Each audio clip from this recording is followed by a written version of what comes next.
Okay, so if anyone has anything that they'd like to ask throughout, everyone should be muted. I'm going to make sure everyone's muted. Lizzie will unmute herself and she will be reading out your questions. So type your question in the chat box and she will interrupt me and ask your question for us. So what we're going to do is talk about graphic design on a dime. Okay, I actually created this presentation in Canva, so I'm going to show it to you in Canva because we will be going over this. All right,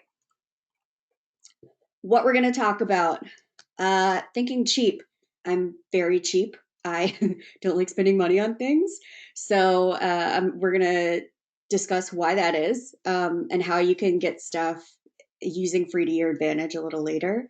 The power of attractive marketing, fonts and colors, also composition, and why you can't use any picture you want. So we will be talking about copyright law. I know you guys didn't realize you were in for a party, but that is what we'll be discussing. So thinking cheap.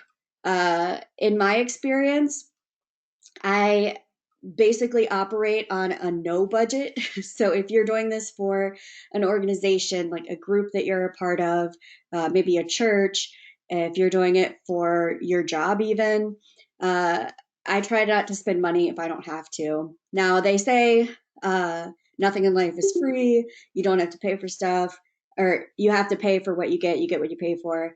But we can actually do a lot of really cool things without having to spend any money. Now, why do you want something that looks good? This is a great quote from a designer. If a user has a bad experience of any media, whether it is a mobile app, a website, or a piece of print media, that impression will reflect poorly on the product. So, the point of this is if you put up something that doesn't look stellar, it doesn't look great, you just scribbled it on a piece of paper and put it in the store window, you went on Microsoft Word and typed up something really quick, it might not give the best message to your customer. We want to make sure that the vision of yourself or your organization that you're putting out to the customer, to your competitors, it's got to be the best product you can possibly do. So this is why we want to use the graphic design skills to our benefit. First thing we're going to talk about is color. There is an idea called color theory. It says that there are certain things that you associate with certain colors and also how you choose colors and how they work together. I'm going to zoom in on this picture here so that we can get a better idea of it. So typically reds are, they reflect love, energy, intensity. Yellows, happiness.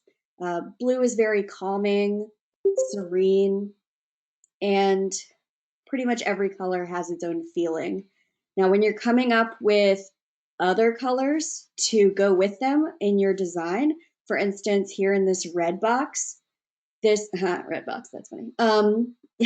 You can do complementary colors, colors that align to one another, that they work together pretty well, or you can have them really clashing. Now, red and green isn't my favorite, but I think this blue and almost orange is great together. Yellow and purple, they on the color wheel are exact opposites, so they're going to work pretty well together. But you can also split it and do things that are just a little outside of the complete contrast. A triad is great. I like to use primary colors. They're classics for a reason. And I think they're just different enough that they work really well together. You might just want to do monochrome. So you're just choosing different shades of the same color or no shades at all. You can choose colors to go match what you're trying to put out there. and they work together really well.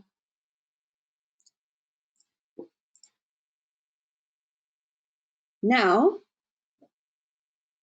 we're going to kind of get into the basics of what a color is.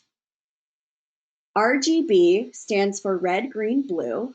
If you are on a screen, if you are designing something for a website, for Facebook, something like that, you're going to be using an RGB color scheme. This is called an additive color scheme. So basically you start with bright white and you're just adding things to it to create the different colors. If you are creating something that you're going to print off, you're going to be using CMYK. That stands for cyan, magenta, yellow, and key or black. And that is a subtractive color mix. So a lot of times, if you're on Photoshop, for instance, and it says, what color scheme do you want to use RGB or CMYK? You really have to think about the final product. What is the final product that you're trying to do? Is it something that you want to print off? In which case, go with CMYK.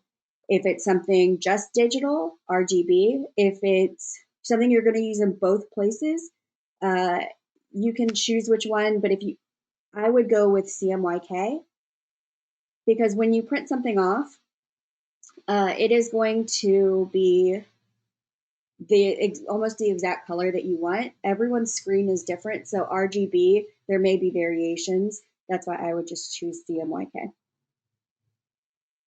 Now, hex codes. These are fun. Basically, it's hard to determine what is a color, right? How can I say something is coral and for someone else, they're going to see it as orange or red? Now, hex codes are used in the digital design world, and it's able to say, you're able to say, I want this very specific shade of orange, for instance, and there's a 6-digit code that's associated with it. And I know that if I take that code and use it elsewhere, it will be that exact same color. Pantone is a commercial color company, and they're mostly for print materials or paint. They also come out with a cool color of the year. So this is where they see on all the runways and all the design specs, they see these colors as being the most emblematic or the most prevalent in that year. So this year, it's good old classic blue. In the past, you can kind of go back and see some of the other colors that we've used. And you don't necessarily have to go with these colors. It's just, these are pretty popular colors that are out there. Now, if you are trying to match up a color perfectly and you're on a digital platform using it for digital purposes, you're going to be looking at the hex code for that. You may also, if you're looking at something that exists in the real world and you want to turn it digital, you might be looking at the Pantone number. You'll see that under these Pantone numbers, there are 6 digits, and these digits are the hex codes for those colors. If you have any questions, don't hesitate to put them in the chat box. I am going through a lot of really major concepts, and if they're confusing, which I think they probably are, then just put that question in the chat and we'll go over it. When you're trying to figure out what colors work together, it can be a little tricky. I'm the kind of person who, I can't really tell if it's going to work together until I see everything out there. And then I can say, oh, I just wasted my time. That's actually not so pretty. There are 2 websites that I like to use to help influence what colors I use in a document. One is Peloton. This is a super fun website. It is very simple. All you do is choose a color. Around here, we've got different hues. So if I want orange to be my main color, I can then choose how bright do I want them, how dull, and it will give me these colors that I can use. And when I hover over it, you will see the number listed. It'll be a combination of letters and numbers usually, or sometimes all numbers. This is E47700. So if I wanted to use this color somewhere, like in Canva, and I'll show you how to do that later, we can easily choose this color. If you wanted one of these smaller or different shades, then you can go with them as well. It's fun because you can choose the different color schemes. We had just talked about color theory and choosing your colors in, contrasting or complementary colors. And here you can change which ones you want to add in there. And it adds a really nice spectrum of colors that you can look at and choose from. Now, if you don't know which kind of where to even start, I like using the website colorpalettes.net. This is an image from the website. They took all these really beautiful, perfect images of awesome things and then picked out colors from this image. And those colors all work really well together. Then on the website, they list the hex codes for these colors so you can then replicate them.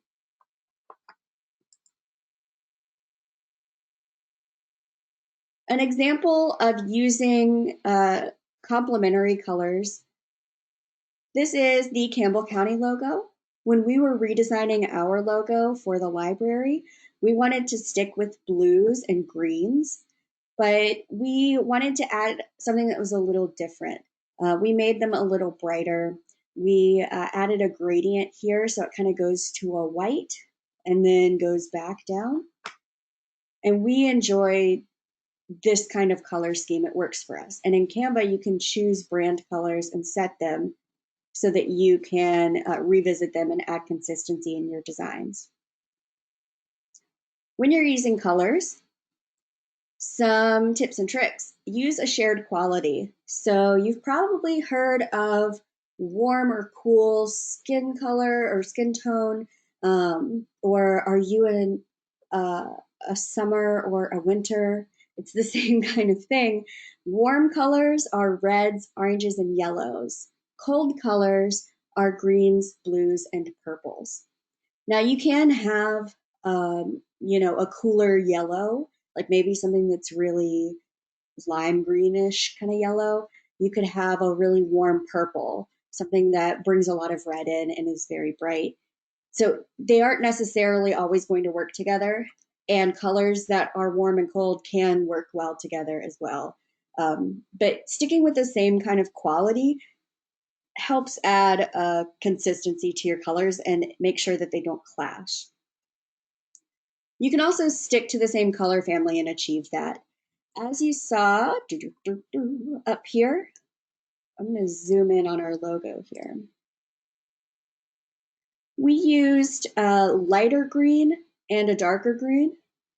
It's the same tone or the same hue, and we just changed the tone.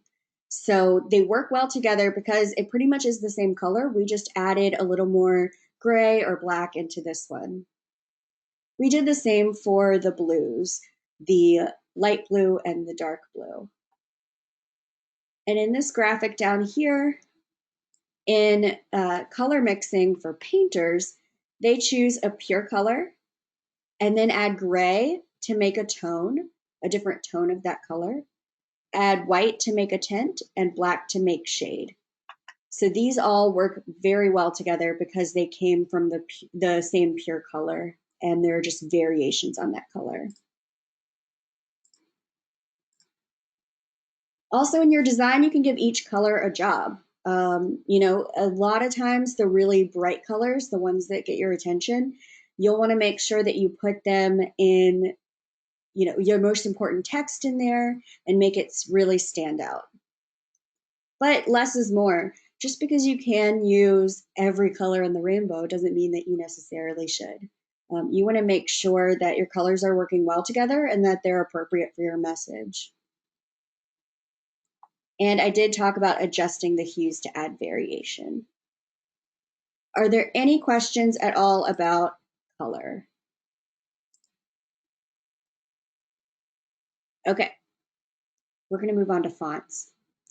I love fonts. They're awesome. You can have a lot of different kinds.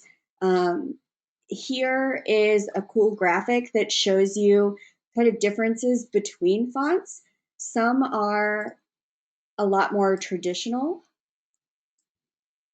Others are a little more out there. These are nice, strong, progressive, modern kinds of fonts. These are very different. And these are scripted fonts. When you're choosing fonts to go together, you want to make sure that you're combining fonts that share some similar characteristics or fonts that are completely different from one another. The 4 types of fonts are serif, sans serif, script, and decorative or display fonts. Serif refers to this little tiny line here on the bottom of the S. You see the arrow pointing to the R. Those little lines that kind of close off the character are called serifs. So a serif font has those lines. Compare that to a sans serif that does not. So here in the I, instead of the line at the top and the bottom of the I in a sans serif, you don't have those. If you're interested in learning more about fonts, there actually is a very interesting documentary called Helvetica, and it is about the font type Helvetica. When I say it's really interesting, I'm thinking that not everyone is going to think this is really interesting, but to me, I enjoy it. And it's talking about how in about the 60s and 70s, when that font type was created, there was a large shift between serif fonts and sans serif. And it also kind of goes with technological advancements as well. A lot of times in typewriters, you would see sans serif, or you would see serif fonts. And then as more printed and computerized text came along, they became more sans serif. And in the marketing, sans serif was more acceptable. Now you see mostly sans serif out there. And there is a very interesting fact that might play into this. If you are looking at a digital display, you know, a digital display is made up of all these little boxes called pixels. And the pixels, if you have a serif, that takes up more pixels. And so it kind of crowds the vision. So if you're reading something on a phone, a serif will be a little more crowded than it would be if it were, say, printed off. So a lot of times on digital platforms, you'll see them going towards sans serif fonts. And if you're a long-time Word user, Microsoft Word, you'll notice that like Windows 95, 98, some of the older ones, they had a default font Times New Roman, and it was a serif font. And now the default is Calibri, which is a sans serif font. So that is kind of the difference between serif and sans serif and where you'll see the differences. Like I said, a serif font, typically you won't be able to use that one as much on digital platforms, but a lot of printed books, most printed books, I would say, still use a serif font. So if you're creating a very wordy document that you want to print off, you might want to lean toward a serif. And you could also add that on digital, of course, but that's where the delineation typically is. Script is a handwritten font. So it's something in cursive or print, but it's just something that is supposed to mimic someone's handwriting.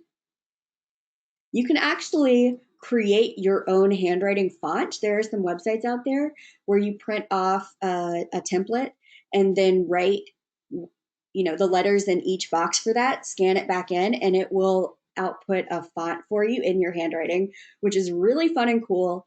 I've done that before. And it just kind of adds a personal touch to the stuff you're doing. And decorative fonts are also known as display fonts. These are a little out there. They don't fit into any of the other categories. Some of them can be really cool. I think A lot of people remember, what was it, wingbats or dingbats, the kind of symbol font. Something like that would fall under the decorative category. I'm going to jump back up. When you're choosing fonts, I said that you can combine things that have shared qualities or things that are completely different.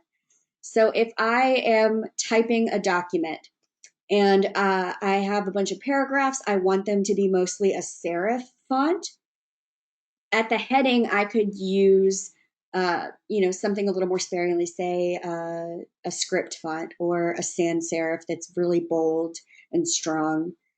And using those two, because they're so different together, can work pretty well. Also, you might just want to use very similar fonts that don't clash together to try to get the same effect. When you're deciding on what font to use, there are 4 characteristics I like to look at. Number 1, is it appropriate? If I am typing up a business proposal for a loan proposal for the bank, I'm probably not going to use dingbats to put on there, just because I want to make sure it's something that is a little more professional and is more appropriate to the design I'm trying to put out there. You want to match your message and your audience when you're choosing your fonts. So the example I used before, or if you're trying to make something seem really fun and exciting, you probably don't want to use a traditional kind of typewriter serif font if you're trying to convey something a little more fun and different. Look at the versatility of your font. One thing I like to do before I decide on a font for a huge project, I will go and see if I can italicize the font, see if I can make it bold, see if I can add underline. There are also semi-bold fonts, extra bold, thin fonts. If I can choose something that is the same font just in a different style, then I'm more likely to use it, because in the document that I'm creating or flyer, design, whatever, I'll have more options if they're versatile. And lastly, the legibility. When you're looking at fonts to use, and especially depending on what document you're creating, you want to make sure that the size is something that people can read. It's spaced out in an appropriate way. It's not too close together. It's not too far apart. And this is something really fun called the IL1 test. I'm going to zoom in so we can see this just a little better.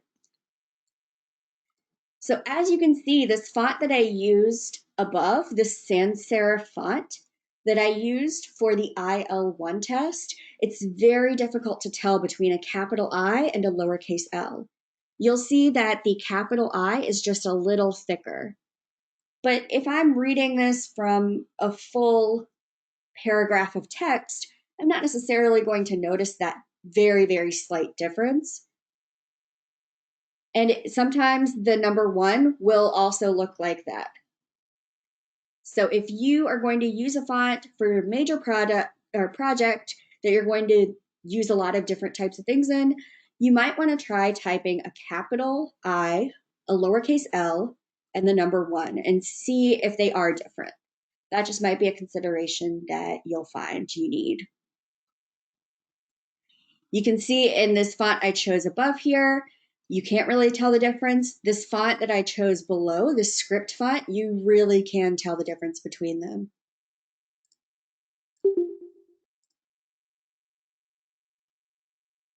So using everything that we just talked about, you can see that on the left-hand side, here's a flyer for a resume event. And, it's catchy, but it doesn't match the message and it isn't appropriate for really what we're looking at. And also, it's all the same font. It's all this decorative, blocky kind of font. On the right-hand side, this is much more appropriate for what we are trying to convey. We've used a serif font here, another serif down here. This is the same font, just changed the size so that, and the spacing a little bit, so that you get some difference, but they're still very consistent. And then there's a sans serif at the bottom. Anyone have questions about fonts before we move on? Some other tips and tricks. You want to make sure you stick with the shared quality. So you have a similar structure, similar letter height or width when you're choosing fonts that go together. You want to stay in the same font family sometimes.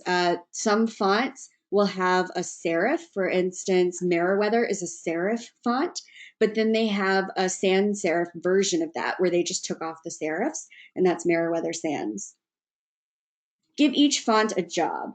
When you are putting out a design, some fonts you might just want for a bright, very different kind of feel.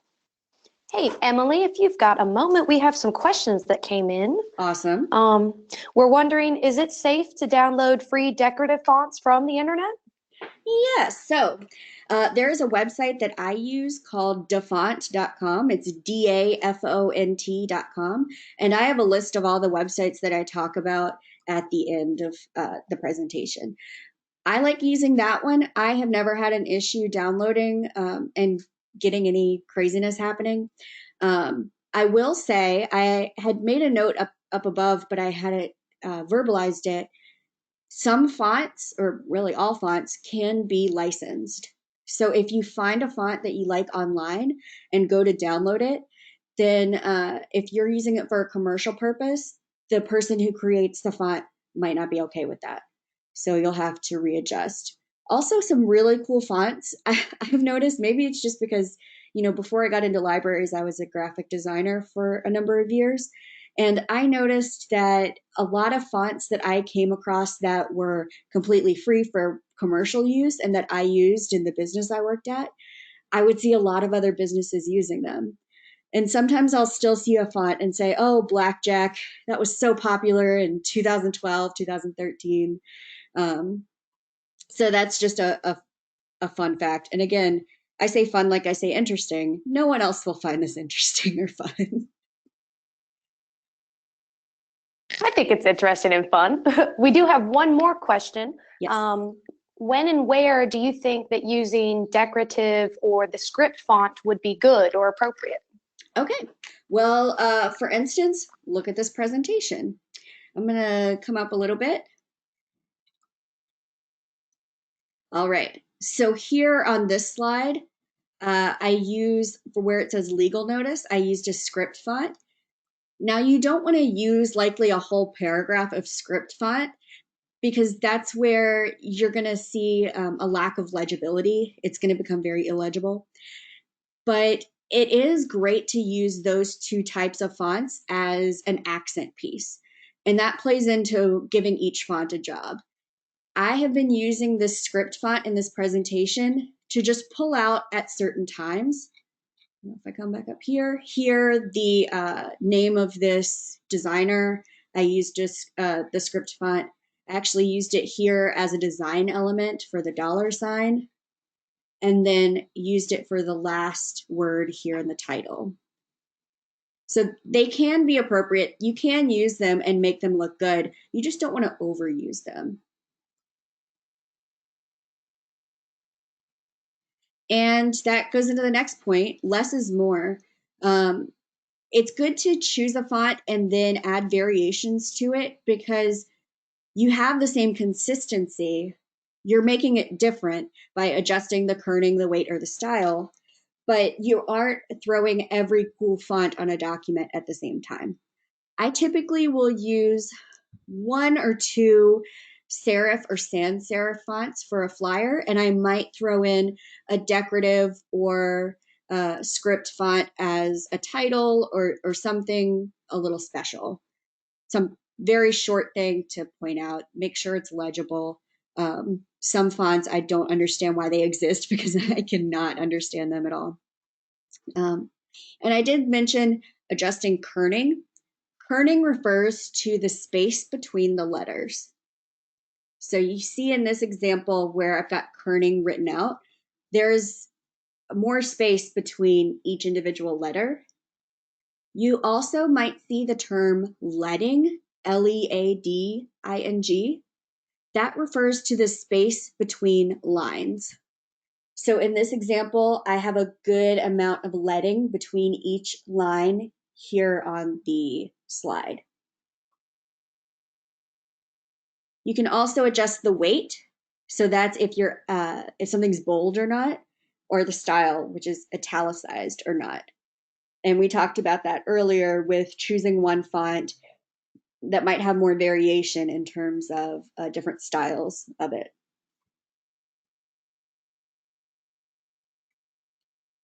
Now we can use the tips we just learned into a design.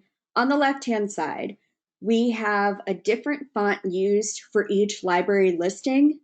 You know, each library can have its own personality, but it doesn't really look that great.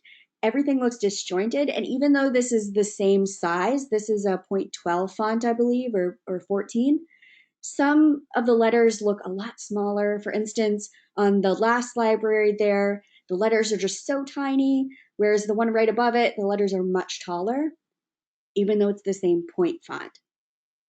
So that's okay. It's not great though. On the right-hand side, it looks better.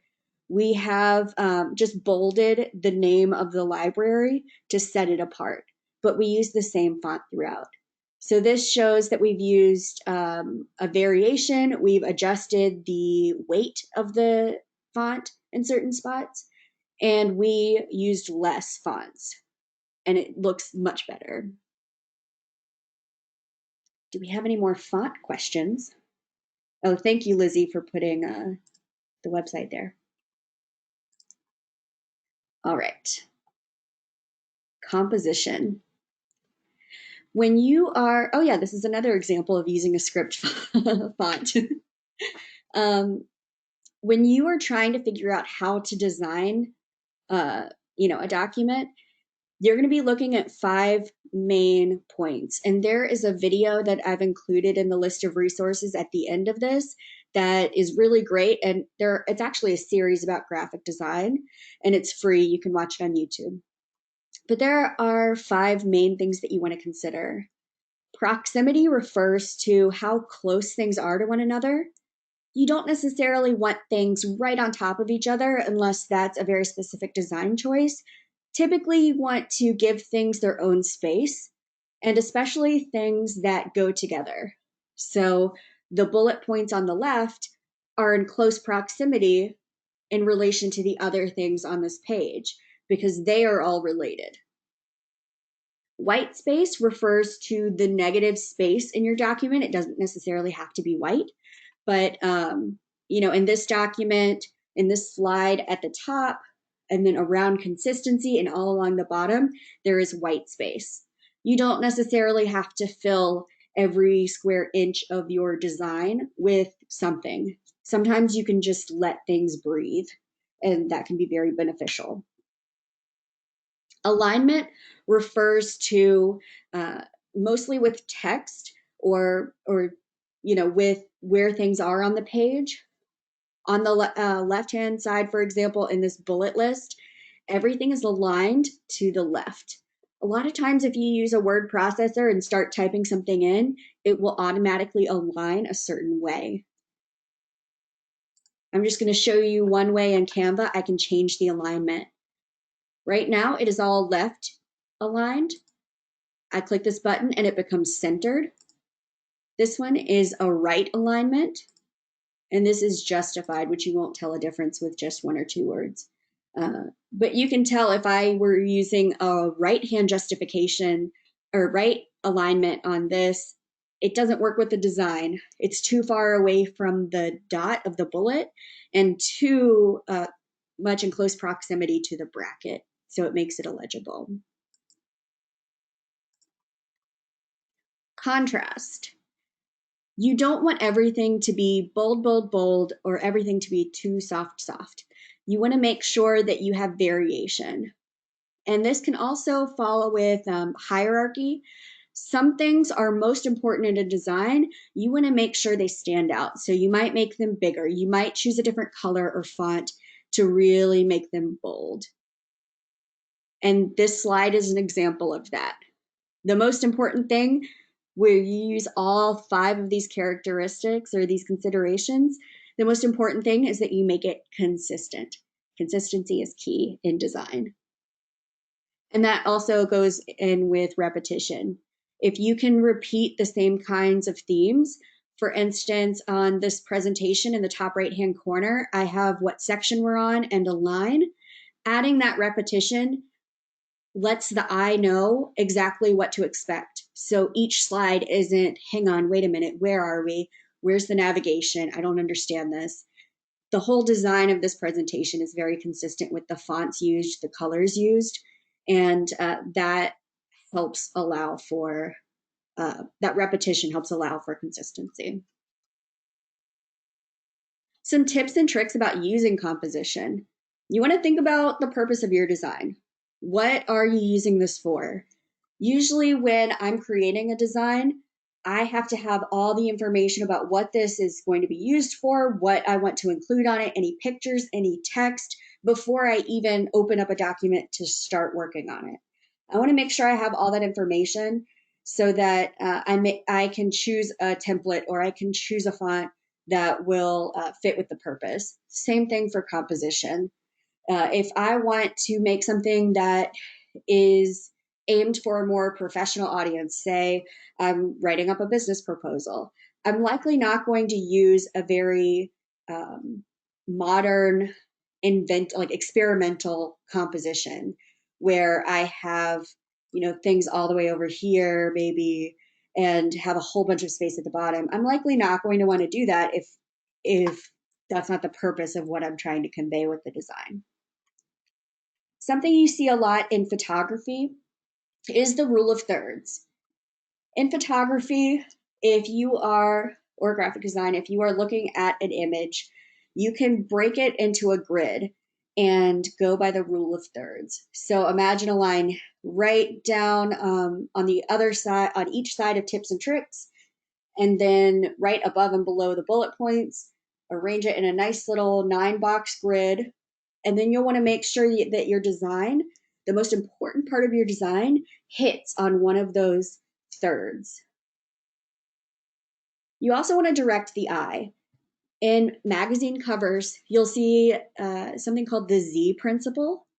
So when you are reading a page or even just looking at a magazine cover very quickly, you can imagine that your eyes approach it in a Z. You start at the top left-hand corner, read across the top to get the headline or the name of the magazine, and then go diagonally down to the bottom left-hand corner and do the same.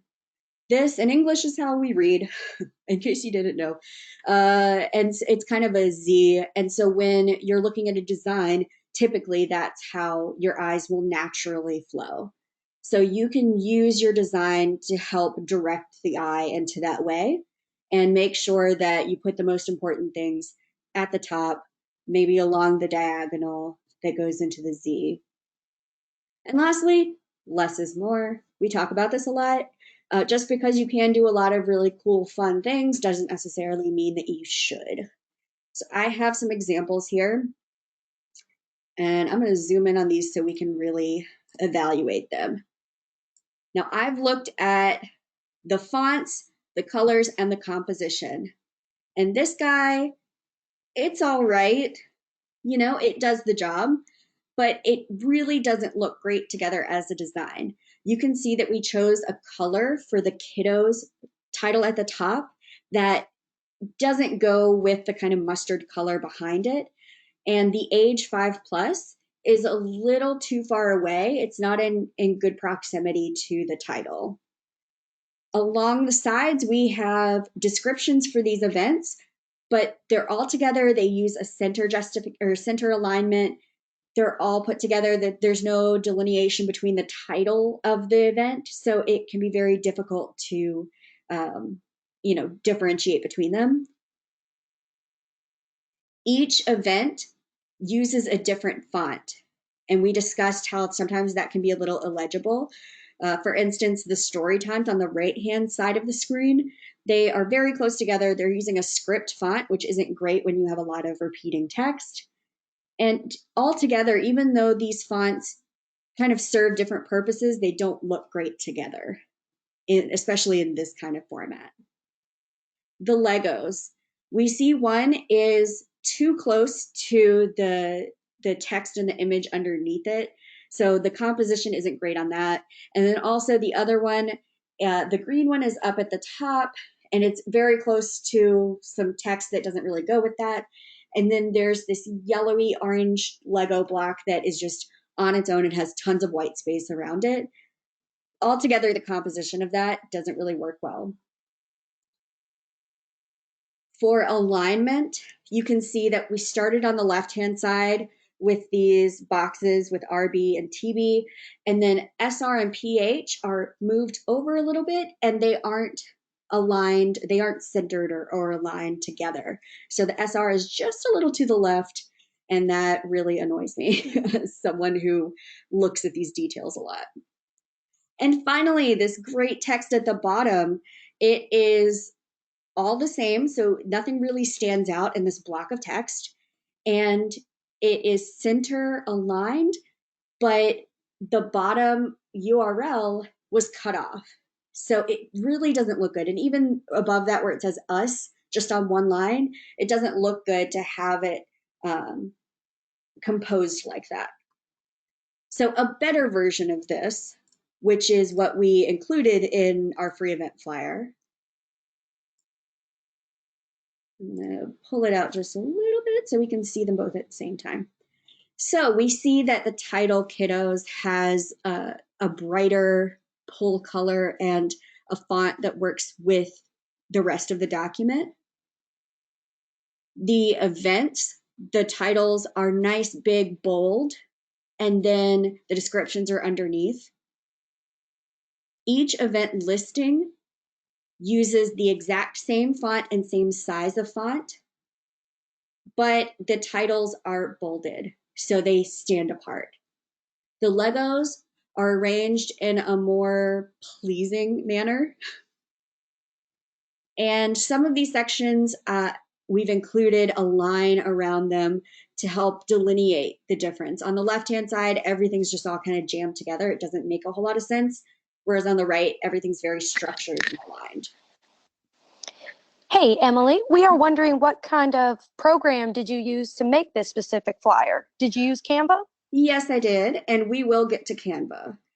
It is my favorite one to use, and all the examples on here, I've used Canva. This presentation is in Canva, and it is free, which is my favorite word in the world.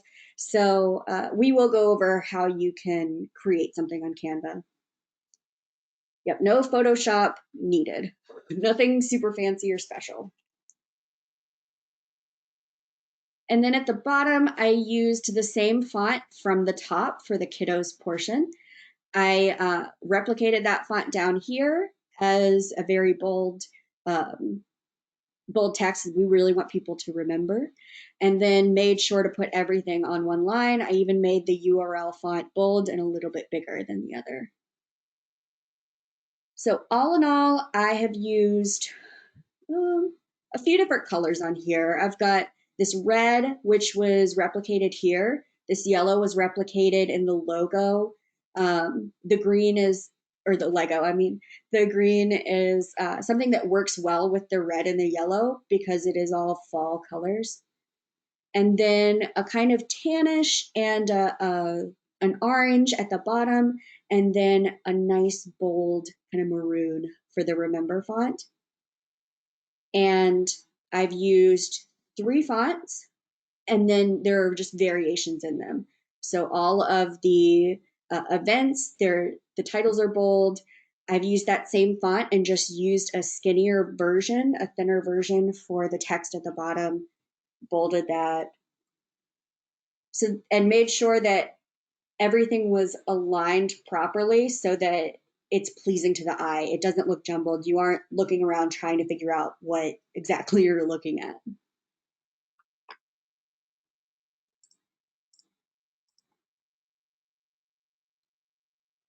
Okay, here's the fun part. We're talking about copyright. So there is US copyright law that prevents people from basically making money off of or ripping off other people's design and work. That's great. We love that.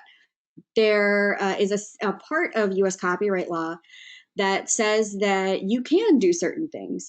For instance, sections 107 and 108 of US copyright law says that if you are using this for a nonprofit educational purpose, you're using just a small part of it, you're not using a whole lot, and you're using it in an appropriate way, then you can use something.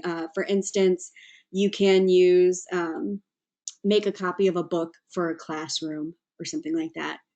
It is very, very difficult to determine what is fair use. For the most part, I try to avoid that at all costs, and it actually isn't too difficult to do. If you are concerned with fair use, first of all, you should probably be a nonprofit organization that is using this, and it's used for educational purposes.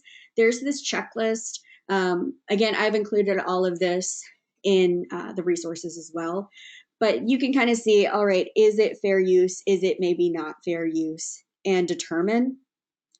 But for me, I tend to completely avoid any issues with fair use or copyright infringement.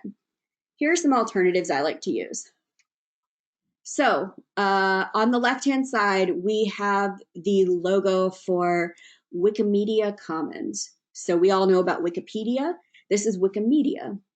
This is the Wikimedia Commons logo, and in the small text in that box next to it, it actually says that this is in the public domain. So anyone can use this image.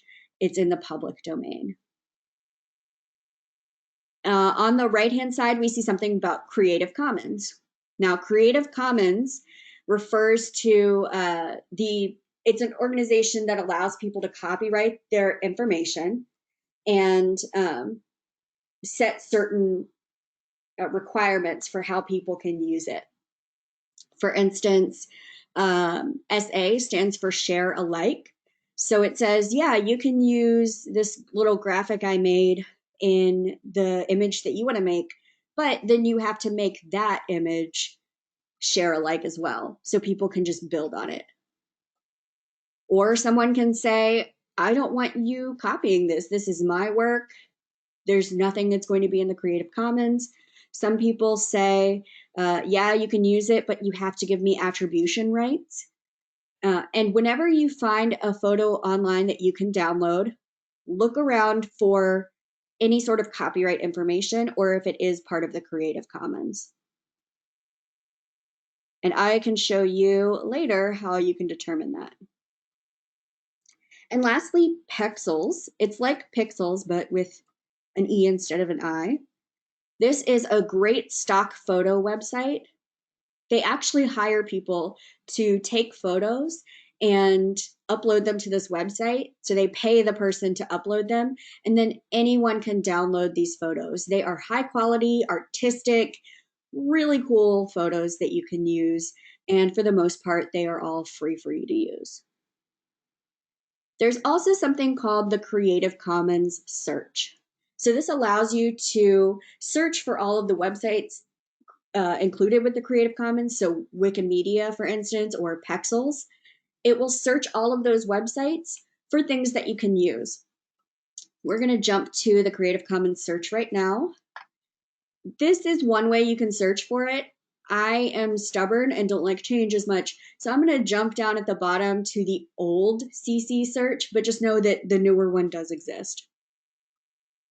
Yeah, this is what I like, something that looks very 2007. So this is where you can enter your search term. I make sure that these two boxes are always checked. Even though we are a library and we are not commercial, and even if we use that image exactly how they use it and we aren't adding it or changing it at all, I want to make sure that there are images that I can use. And I, for the most part, have found any image that I might want to use. So if we put this search in for pictures of a horse, each of these websites shows you what exactly is included in the search. I like to use Pixabay. That's my favorite. I tend to be able to find the most pictures or graphics on here that I want to use. You can also use this this search for music as well. I've used SoundCloud to find copyright free or royalty free music tracks that I can use. In fact, we made a really cool video. It's on our YouTube page and our Facebook. If you want to look at that, there's a song in there that I got from SoundCloud that is royalty free. All I had to do was give him attribution. So I just had to say, we got this music from this guy.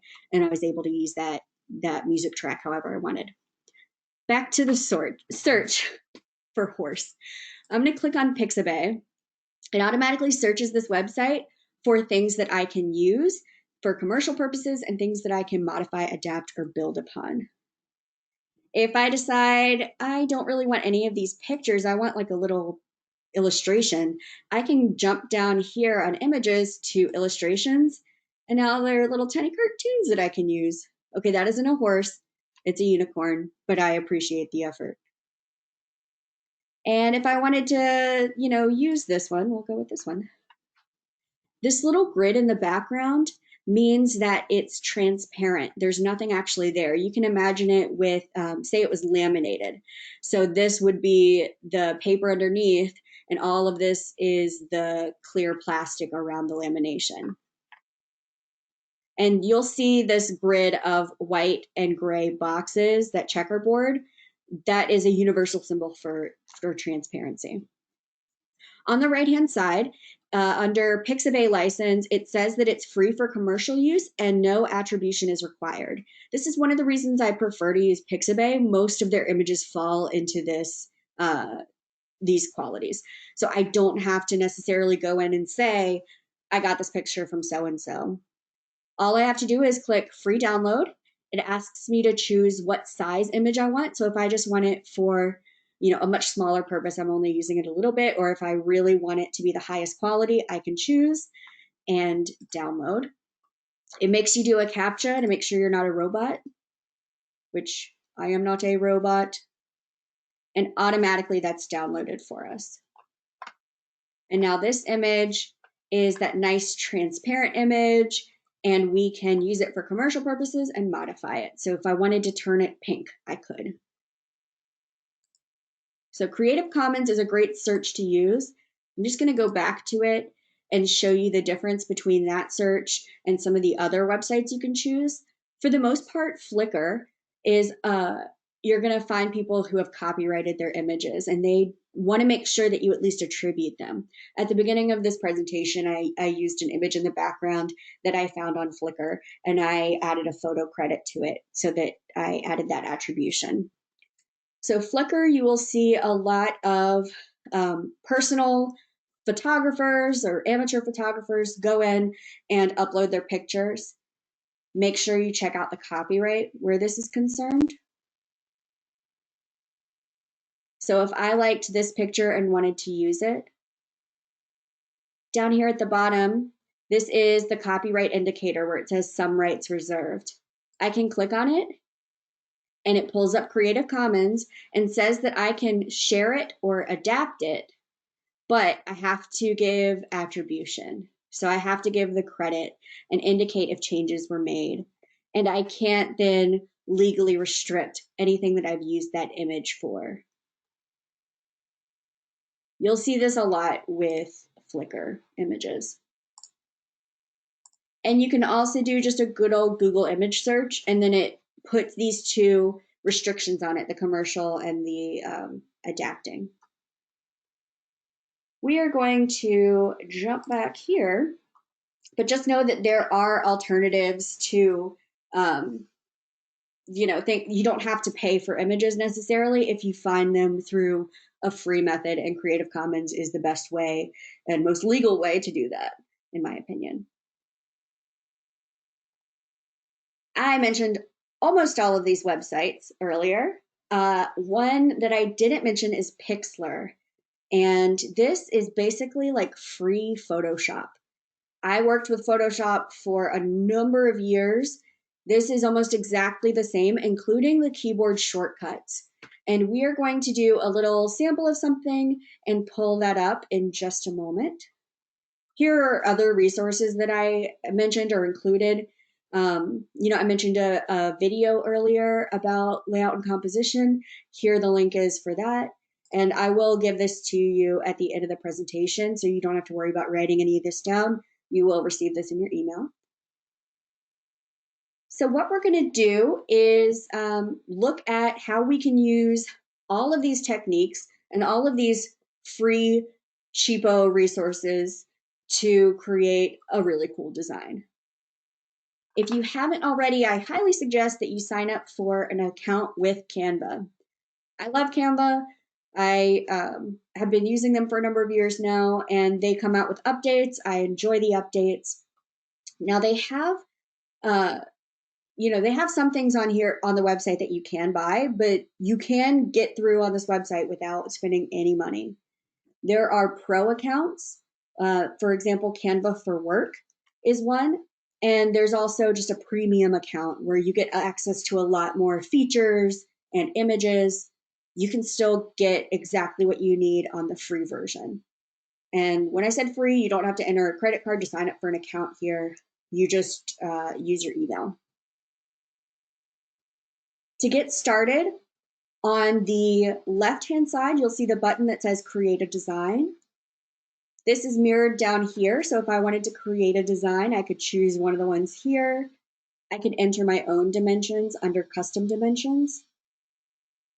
I can also look at all of my designs, templates, photos, and there is something called Design School.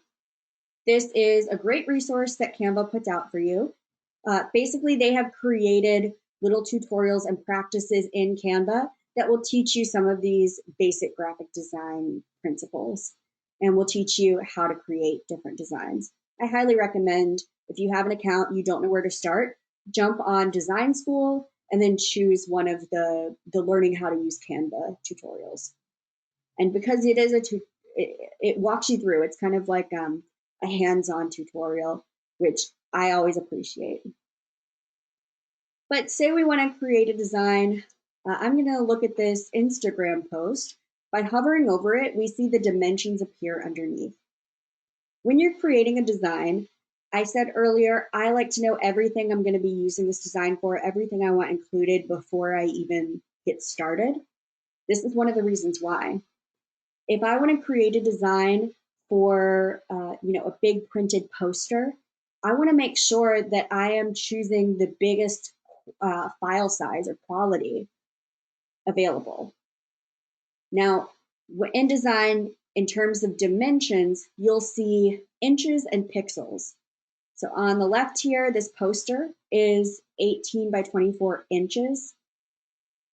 Anytime that you're looking at something that you're going to be printing out and using in the real world, you're going to be using inches to determine the dimension of your document. Anytime you're designing something just for online, you'll be looking at pixels or px. On the computer screen, I mentioned pixels earlier as the tiny little dots that make up a document or an image that you see online. The screen itself is a certain amount of pixels. Pixels are only, or you can print them out. You can print out a document that is a certain amount of pixels, but it's harder to determine what it will look like in the real world. That's why if I'm creating a flyer and I want it to be 8.5 by 11 inches, I'm not going to translate that into pixels so that I can then translate it into inches in the real world. I'm just going to choose to design a document that is 8.5 by 11 inches, and I can also use that online if I want. Inches are the higher quality. They're pretty much the same, but if you're working on printing something off and you also want to post it online, make sure that it fits the biggest size you're going to go for. And in most part, that's going to be something that's printed off. You'll also see when you're looking at things that are printed, you'll see DPI. How many DPI do you want? Or something on the screen, how many PPI? DPI refers to dots per inch. So you know how when you print something off, it's actually all just tiny little dots of ink that appear on the printout. So if you want something that is 72 dots per inch, it's going to be the pixels or the dots are a little more spaced out than if it was 300 dots per inch or 300 DPI. Typically, if you're printing something out, you're using it for, say, a magazine, a brochure, something you're printing off, and you want it to be very high quality, you're going to stick with 300 DPI. On Canva, they don't ask about that, so you don't have to worry about it. I just wanted you to be aware of it in case you see it elsewhere. I think in Photoshop, when you first open a document, it asks, what dimensions do you want? Do you want it in inches? Do you want it in pixels? What do you want the DPI or the PPI to be? And PPI just refers to pixels per inch. So more pixels per inch, the more defined and higher quality the image is going to be. However, for most online stuff, if you're just creating an image to post on Facebook, for instance, 72 PPI should be adequate. Now that that was entirely confusing, we're going to open up a template and get started playing around on Canva. I'm going to choose this Instagram post. It is 1080 by 1080 pixels. Now, 1080 is a very high pixel quality. So if a pixel is one teeny tiny little dot on your computer screen, this is 1080 of those dots by 1080 of those dots. And the good thing about Canva is they're constantly updating what they offer. So if Facebook changes what their cover photo, how big that is, Canva will update that. So here, this is what is currently an Instagram post size. On the left-hand side, you see that we have options for different templates. And even if it isn't necessarily what you want to use it for, say I'm not creating this Instagram post for food, if I like the layout of it, I can still click on it and it still could work for me in different ways. Actually, I am into food, so I'm going to click on this one. Now, this is a 5-page sample. So that way, if I wanted 5 different posts about the same thing, it adds consistency and the posts will look different. To select one of these templates, I simply click on it and it loads in the main screen. As you hover over the document here in your workspace, you'll see that certain things appear in a blue or kind of teal line. These are all the different objects on the screen. So you can think of it like if you are looking down at a piece of paper, these are all the different cut pieces of paper, like this swirly blue one, all these little, like maybe this is a marker stroke or something, some printout that you've written on there.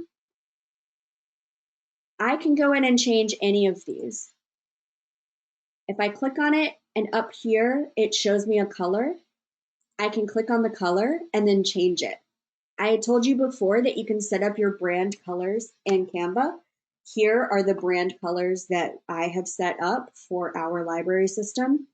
There are also all these colors, which are default colors that have been added in, or I can search for something.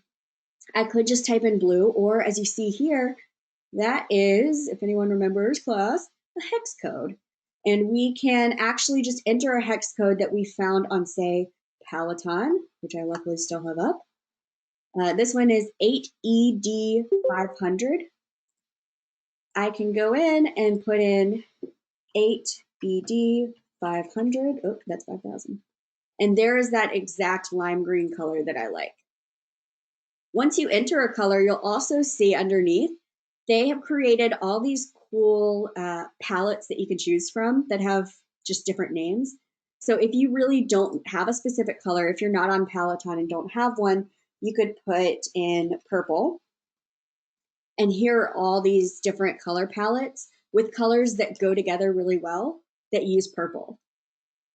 This is very similar to how colorpalettes.net works. Not networks, but net works, say I want this green instead, this kind of minty green, and then I want this one to be the purple. Since I still have this open, it's still keeps it up for me, even though I've clicked something else. So I'm going to make that one, ooh, this nice dark purple. We'll leave that, maybe make this one a light purple. All right. I just click here in the gray space to deselect anything that I have up. If I want to change this text, say I want to move it up here and I want to make it white instead, all I have to do is click on the text color button at the top and change it. It uses the same color scheme. It also tells you what colors are in your document, so you don't have to necessarily worry about matching them exactly. You can choose something that's already used in your document, and that adds that consistency. Remember, repetition is one thing that we like in composition. If I want to change the font, I can highlight all of it, or just click anywhere in here, or just select, and then click on Prompt Bold, which is the font type, and change it. Actually, what's interesting here in this, they used Prompt Bold and then used a different font. It's the same font family, the Prompt family, but just used the skinnier, the light version for under here. They know their design stuff. Now, if a font has this little crown, that means that only people with the premium account can use it because they're fancy pants. But I'll choose this one. It doesn't have the crown next to it, and it automatically changes the font for me. I can use this box here, this drop down, to change the size of the font. I can also, if a font allows for it, which this one does, I can make things bold or italicized. Might want to select it first. You can also underline. Again, that's only if the font allows for it. And we talked about alignment earlier. You can make it left aligned, centered, justified, right aligned. This button allows you to instantly turn everything all caps, which is fun. It saves you from typing all that over again. And then if you decide you don't want it, it goes directly back to how it was. So I usually type in regular title case, just in case I want to change it from all caps to that. You know, if I had typed all of this in all caps to begin with, clicking this wouldn't do anything for me. This is the button that allows you to change the list style. Right now there is no option selected, but if I click on it once, this kind of grays out and this becomes bullet points. If I click on it again, it becomes a numbered list. This allows you to change the spacing between the characters, remember the kerning, or the spacing between lines, remember the leading. But here in Canva, it just is a lot simpler. They just say letter spacing and line height. You can also determine where the font is aligned within the box. This allows you to copy the style. So if I want this font down here to be exactly the same, I can copy the style, and now I don't have to go in and change the spacing and the color and the font. Everything is just copied. If I want to make sure this stays directly on here and doesn't move from this exact spot in the document, I can lock it.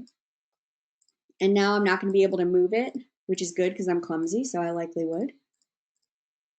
And then if I want to add a link, say I want to create a URL, I can use this and add a hyperlink. So if you're creating a Canva design, one reason you may use this, if you're creating a Canva design that's a PDF document that people can then click on links in it and it will take them somewhere in the web, this is the link that you can enter. It's just like in an email or a Word document. You can group certain things together. Right now, these two text boxes are actually grouped together. If I choose ungroup, then I can now move them separate from one another. If I want to change the size of this, I can use any of these dots in the corner to scale it. And I can also use these lines on the side to change the size of the box. As I'm changing it, you'll see that the width changes. Again, this is in pixels. So right now this is 648 pixels by 600 or wide, and I can extend it out if I want to. Transparency allows you to change how see-through something is. So lowering the transparency allows you to be able to see things through it. This might not always work for you. You might not necessarily need it.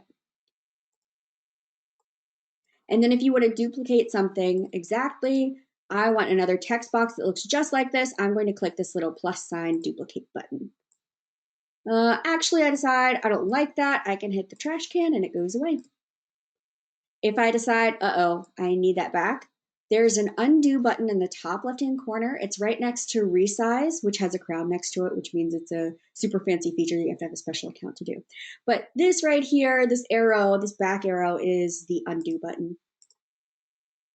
And so here we have that box again. And then if I want to redo what I did, I just click the button next to it. It will automatically save for you. It says unsave changes. Okay, it changed to all changes saved. Every, say, 10 seconds or so, it will go in and save your document automatically, which has definitely helped me out. At the top here where it says people who love to eat are always the best people, can't argue with that, Julia Child. This is the title. So I can go in and change the title to Instagram post.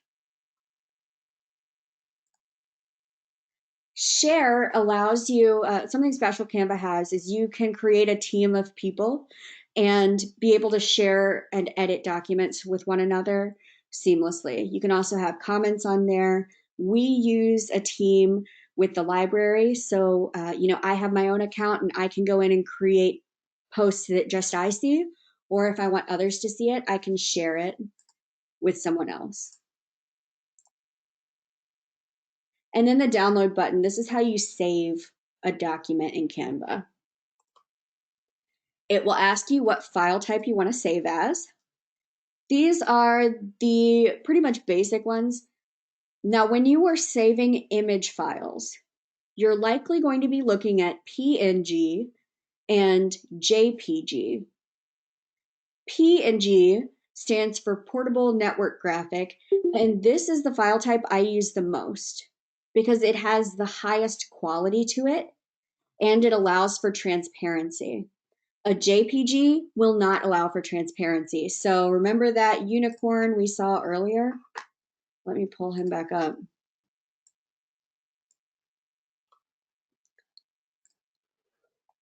See, we have all this room around the outside of it. It has that transparency. This is a PNG image.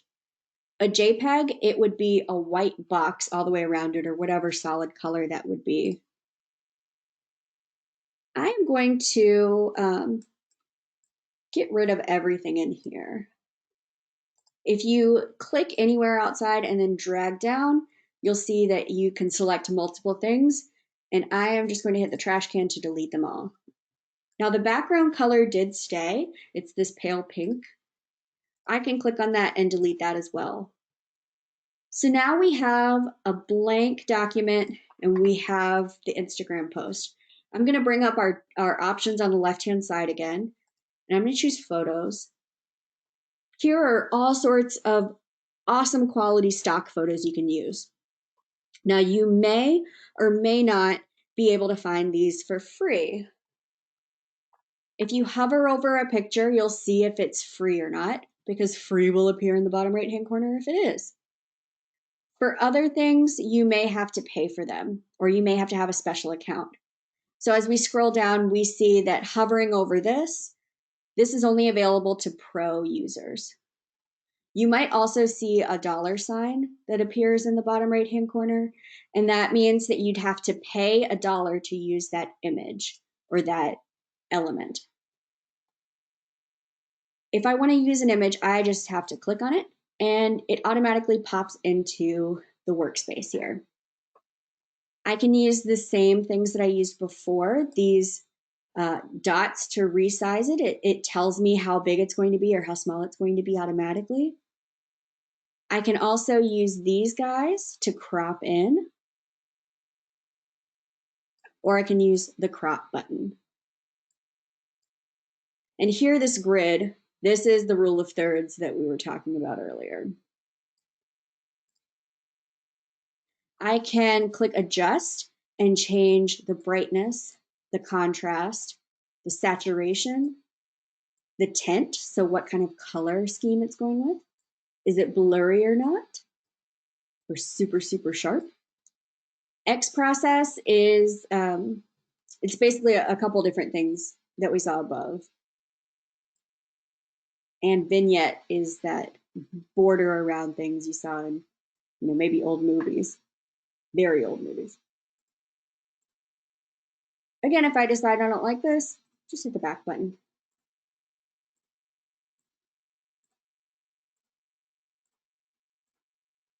And there we are.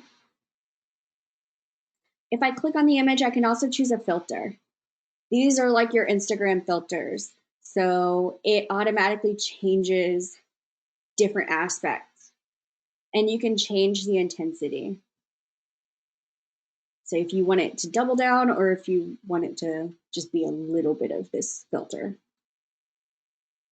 I can also click on effects. This is something newer, and it allows you to add a really cool effect to your image. Now, each effect that's on here, a different user has created, so you have to connect. For the most part, I won't use these, but just know that's an option. And you'll see that this one, background remover, there is actually a crown next to it, so that is an option that we can't use with a free account. But that's where Pixlr comes in. I'm going to go back to Creative Commons, and I am going to search for a picture of a horse again. I'm going on Pixabay, and I'm going to choose an illustration. Okay, I like this one, but I want this cut out so that I just have the silhouette of the horse and the moon or sun, some sort of celestial body. And I'm going to select a download, prove that I am not a robot. And now I can go into Pixlr. This is a website. Like I said, it's basically free Photoshop. I'm going to open an image, and I'm going to choose a download, man and horses. All right, so this layout, if you're familiar with Photoshop, will be very familiar. What I like to do is automatic. Like the first thing I do is I go over here in the layers and unlock this by double clicking, and now I can really use this image. This is a very, very complicated site, and I suggest if you want to learn more about it, you do so. I'm not going to be able to show you every aspect of it right now, just because I've already been talking for an hour and 19 minutes straight, and I don't want to spend another 3 hours talking about all of this. But I will show you that there is a wand selection option. And I'm just going to select this pinky color in the background. And it has selected every continuous use of that pink. And then I'm just hitting the backspace on my computer, and it got rid of all of that. Now these, they were kind of separated from the rest of that kind of pink. So I'm just going to go in and delete these guys. We have that checkerboard in the background that we noticed before. That means this is all transparent. And it's not perfect, but it'll do. So I am just going to save this PNG image because PNG allows for transparency. Again, if you want to learn more about it, I highly suggest that you do so. Now this download has appeared at the bottom of the screen. If I go back to Canva, since I'm using Google Chrome as a browser, I can click on this image on the download bar and drag it up, and it will automatically upload it in Canva. That's just a fun feature and why I prefer to use Google Chrome when I'm using Canva.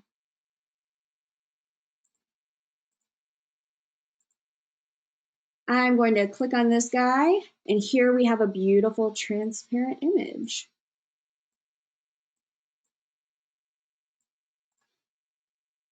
Say I want to change the background. That's an option, one of the tabs here in the navigation on the left. I can choose a pattern, something that's already in here, an image. I can choose a solid color. I can choose a gradient. I like this guy. Oh, that looks great. And then say I want to adjust this image. I'm going to bring the brightness down and the contrast up a little. Awesome. And now I can use this however I want. You can also add text. So it gives you some boxes up here that's just a very generic, basic, you can fix it yourself kind of text, but then also gives you some really great font combinations. So if you don't know what fonts go together, just know that they do give you these kinds of templates and they're awesome to use. I'm going to use this one on the top. This combination, they're both fonts that I can use for free, so I'm going to select that one. Again, cheap, like the cheap things. And I'm going to make it much, much bigger. As I move it around on the page, you'll see these purple lines appear. These are kind of snap guides. So these are guides that will snap to either certain justification or you see this rectangle or the square that's appeared in the center is kind of the safe space for you to put any sort of text or image that you're looking at. This one, the dotted one aligns it to other things on the screen. The solid aligns it to the actual document you have. So this is the center of the document right about here. I'm just going to move it up and I'll center it with the document, but have it in this top third. And then if I wanted to change it, I could do how I've done before and change that. If I wanted to add maybe a rectangle right here at the bottom or at the top, I can jump to elements. This is tons and tons and tons of different illustrations and graphics and photo frames and shapes that you can use. They even have animated stickers because you can save GIFs. And so make your own little animated thing, charts. Here are the gradients you can have. They've put things in certain collections for you so that if you wanted to use multiple graphics that look very similar, you can do so. I'm just going to put, I'm changing my mind. I want to put a triangle. Oopsie. And it's automatically gray, but I want to change that color and make it, see, I want to pull in one of the colors here in the photo and make it this kind of burnt sienna. And I'm going to put it here in the corner. I can use this rotate button by clicking and dragging and rotate. And it will also snap to like 90 degrees, 180 degrees. I'm going to do a nice 65 and then make it bigger. And now I have a kind of shape in the corner because that's something I really wanted in this design. If I wanted to search for something, say I wanted stars. If an image is part of the Pro, it again will have the crown there. But if it doesn't, that means it's free for us to use. So say I want some of these stars. I'm going to make it bigger so I can actually see the stars. And then I'm going to change the colors. Some images that you're using, some of these illustrations, if the color option doesn't appear at the top, you're stuck with the colors that they are. Others, like this one, will allow for different colors, and they'll section off certain areas. So all of the ones that are currently blue, I can change to white. And then these that are orange, I can change to maybe the same thing I'm using in the document elsewhere. And then I want to rotate this around and put it off here. Even though it's off of this main workspace, it won't save all of this extra stuff in the gray area. I think if you're using Microsoft Publisher, it might do that, but just know on Canva, it only, if you're saving this, downloading it, it's only going to choose what's here in this, this space. and say I want to bring it up here, and then I'm going to bring the transparency down. And something else you can do, since we're imagining this like a piece of paper on your desk and you have different things on top of one another, you can change where they are. So I want to turn this position and send these little stars to the back. And now it's like there are stars in the sky. This isn't a perfect design. This just shows you the different things that you can do in Canva. Like I said, I highly suggest that you create your own Canva account and you get started and play around with different things.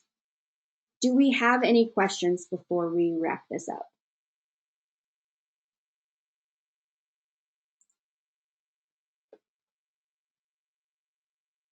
All right. As I said, I will send you the link to this recording, and it will be posted on YouTube. And I'll send you the link. I'll send you the presentation as well, so that you can see, all the different things that we've discussed today.